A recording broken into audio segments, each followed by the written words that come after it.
আজকে সারাদিন আর মায়ের মন্দিরে আসিনি, কারণ দিনের বেলা আজকে আমার মা পুজো করেছে, আমি ফুল টুল তুলে দিয়েছিলাম। তো দেখো এখন সন্ধ্যাবেলা মায়ের কাছে চলে এসেছি সন্ধ্যা দিতে। তো সন্ধ্যাবেলায় সন্ধ্যাটা কিন্তু আমি দেবো, যেহেতু প্রত্যেক দিন আমি নিয়ম করে কার্তিক মাসে দীপদান করি। তো দামোদরকে আমি দীপদান করি। তো আগে সন্ধ্যের জল দিয়ে সন্ধ্যা প্রদীপ ঝরিয়ে নিলাম মায়ের কাছে। তো এরপরে মাটির প্রদীপ আমি তো কিনে রেখেছি, হাঁড়ির মধ্যে রেখে দিয়েছি, তোমাদের দেখালাম। তো প্রত্যেক দিন সন্ধ্যাবেলা একটা করে জ্বালাই। তো দেখো ঘি দিয়ে জ্বালিয়ে দিলাম। এবার দামোদরকে দেখাবো, ভগবান গোবিন্দকে। তো গোবিন্দের নাভিতে দেখাই আমি 3বার, আর চরণে 4বার, সর্বাঙ্গে 7বার। তো এটা ঠিক না ভুল আমি জানি না, তোমরা যদি কেউ জানো আমাকে কমেন্ট করে অবশ্যই জানিও। আমি তো সঠিক হয়তো নাও জানতে পারি, তো তোমরা আমার যদি ভুল হয় একটু আমাকে বলে দিও। তো এরপরে দেখো গোবিন্দের সামনে একটু কীর্তন করব।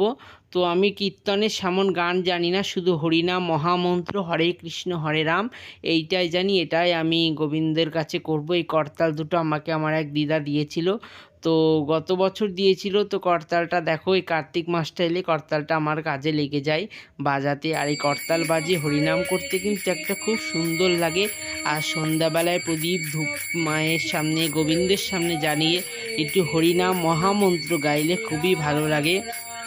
তো দেখো আমি হরিনাম করছি। আর এই দামোদর মাসে যত পারবে হরিনাম করবে, ভগবানের নাম নেবে, ভগবানের সেবা করবে, তত তোমাদের পুণ্যার্জন হবে, তোমাদের শরীর ভালো থাকবে, মন ভালো থাকবে, সমস্ত কিছু ভালো হবে গোবিন্দের দয়ায়, মায়ের দয়ায়। মা গোবিন্দ সবই তো এক, যেই কৃষ্ণ সেই কালী। আমরাই শুধু ভেদাভেদ করি, কিন্তু আমি ভেদাভেদ করি না, আমি সবই এক। আমার কাছে গোবিন্দ যে আমার মা, তাই মায়ের মন্দিরে দেখো রাধা গোবিন্দ আছে, আমার মাও আছে। যেমন করে আমি মায়ের সেবা করি, তেমনি গোবিন্দের সেবাও আমি করি।